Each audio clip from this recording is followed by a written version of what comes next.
From the State House in Trenton, New Jersey, this is Comcast Newsmakers.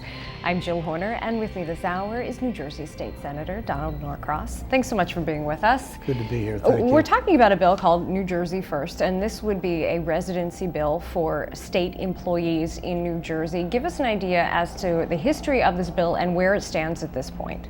Well, the history of this bill is one of the first ones I had the opportunity to introduce. Anybody who worked in Trenton knew that around 4 o'clock each day or 8 o'clock in the morning, the bridge traffic becomes very heavy of all those public employees that were living on the other side of the river. Very simply, what we said in this bill is if you work for a public entity in New Jersey, you should live here. Now, the first thing we did is to make sure that all those who are currently employed here are grandfathered in. So nobody who is presently working will be impacted by that.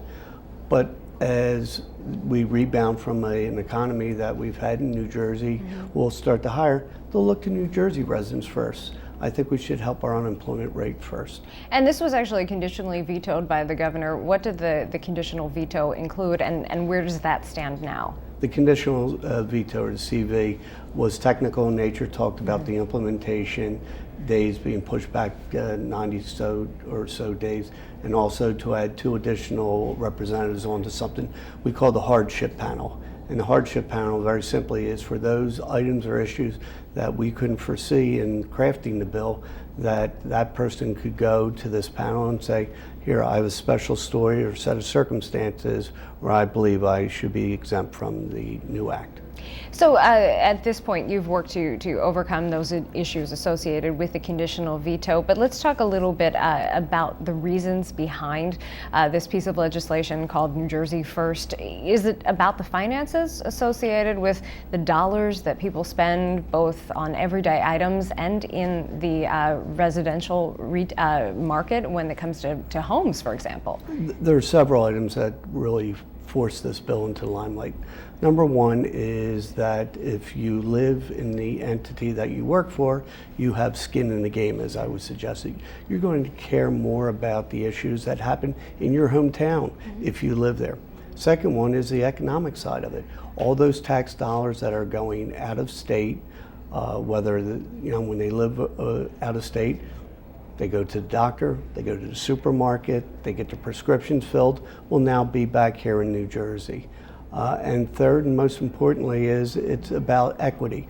Those surrounding states have very similar statutes for residency, and we just think, it's fair to New Jersey to say, we want to help our unemployment status first.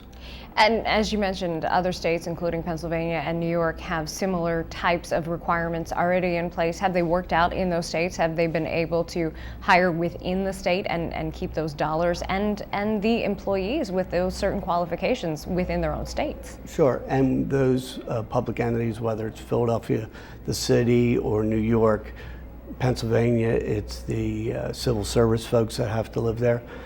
Nobody can blame anybody for saying, gee, if we're hiring, we want to take care of our state first. And that's all New Jersey is doing. We have great relationships with Philadelphia, Pennsylvania, New York, Delaware, and we just think that they would respect us for wanting to hire our own. Initially, this bill did say that current employees would eventually have to move to the state if they lived out of the state. Why was that taken out of the legislation? We believe it was an undue hardship to suggest to people that they would have to pick up their roots and move over to New Jersey. They were hired under a set of circumstances, and we didn't think it was fair to change that. And we just have a short time left, but where does this current version of this bill stand? We have brought it back to both the Senate and the Assembly, and we expect at the next voting session that both houses will pass it. Thank you very much. We've been talking with New Jersey State Senator Donald Norcross. I'm Jill Horner from the State House in Trenton, New Jersey.